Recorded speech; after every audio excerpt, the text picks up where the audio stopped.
Here we are. The last 2 weeks went by in a flash, and both hives have a lot of activity going on today. It's a beautiful sunny day, not too hot, and this is way more activity in the smaller hive than I've ever seen before. Well, they sure ate that sugar up. That is gone, pretty spotless. I just don't know what is up with these bees. Like, why are they so hungry? Why aren't they foraging more?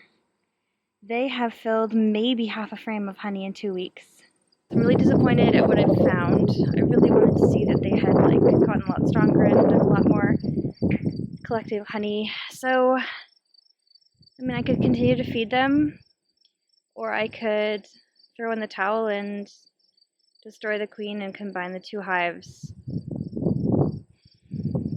It just sucks to kill a seemingly strong queen who's laying well. So this is like night and day. Look at this expansion. They have basically expanded to all but the last couple of frames, and you can smell the honey from here. This is the brood chamber below the honey super, and that honey super was so insanely heavy. It is absolutely full of honey. It is not just empty comb that they've packed to keep out drafts or something like that, which they do. And you can see the comb that I broke to get it off is full of honey. I have a beekeeping assistant that has shown up. So that's great. Thank you. Will you grab that glove? Right there? Okay, never mind. Some interspecies generosity here. Sharing this drop of honey with a housefly. So I opened up a couple of the middle frames, and there's lots of pollen, which the bees use for protein, and there are plenty of larvae and eggs that look at the most 1 day old. That concludes my hive inspection for today. So we've got one strong hive and one weak hive, and it's only September 1st today, but I already have to be thinking about the winter. And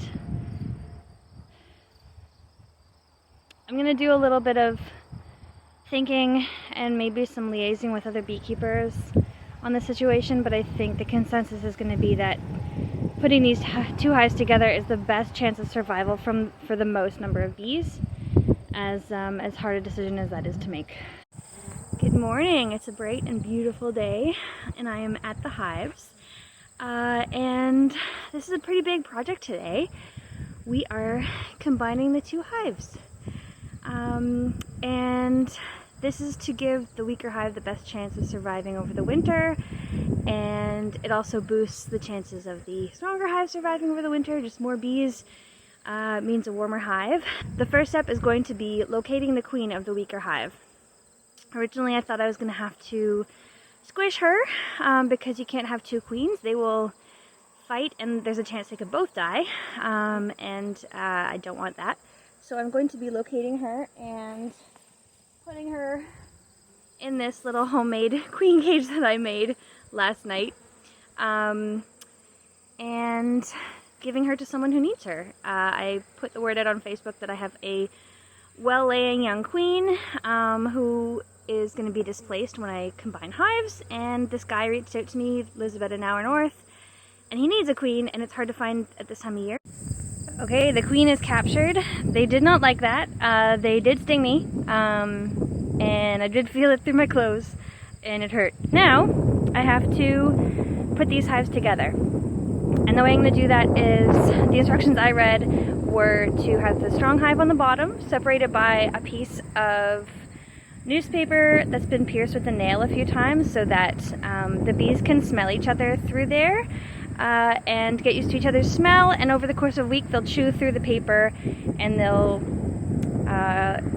combine themselves. And I'm also going to feed the weaker hive. I have this thing here. One second, let me show you guys. So this is a frame feeder. It takes the place of a frame, and I'm going to fill it with sugar water, kind of a syrup, so that they have something to eat.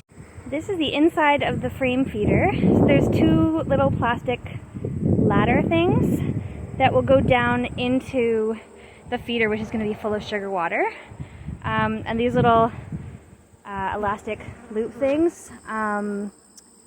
Sorry, the bees are not happy with their queen being missing. These are going to hold that snug so that they can't get down the sides of the feeder. So I'm going to fill that up and put it in this space that I've made.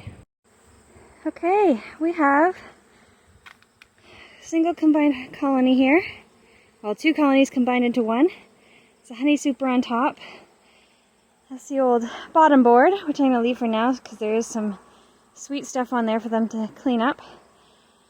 You can see the newspaper sticking out between the layers, or the stories, and they're going to chew through that over about a week.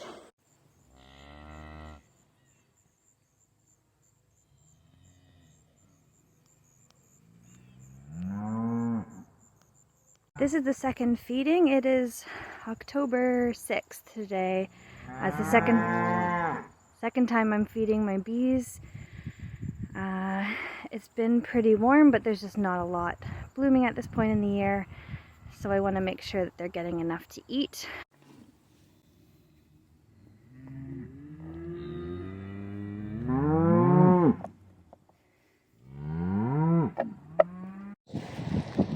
I am closing up the hive for the year.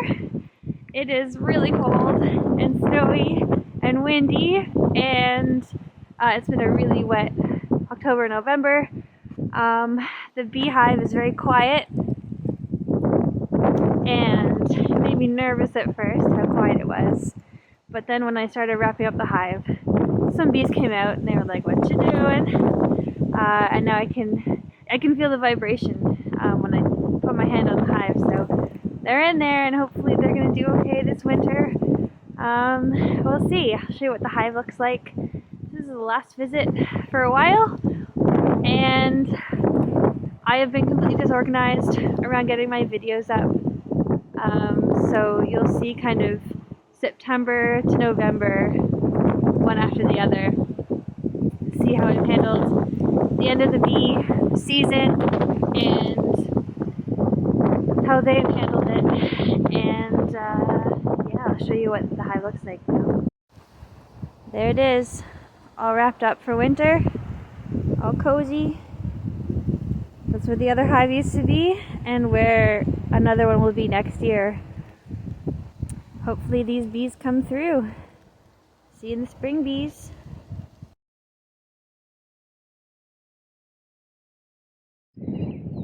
I'm here at the hives. It is early May, and I had heard that it was a really hard winter for bees. And for my bees, unfortunately, it was no exception. The hive did die off. So when I took off this cover, it was very quiet. And there are a lot of dead bees outside the hive, which is normal because bees carry out their dead through the winter. This wrap has really good reviews, but I do notice a lot of, I don't know if it's mold or mildew in the hive, which means that there was moisture that was not getting out, which is a big problem. So basically I'm starting over. I will hopefully be able to secure 2 more nukes and start again. Beekeeping is can be pretty unforgiving, and it's full of lessons. I learned so much last year that hopefully I'll be able to apply to my new hives, and I'll keep documenting the journey as we go. It is sad, it is disappointing, but I was kind of prepared emotionally because I'd heard a lot of other beekeepers had losses. We'll start again.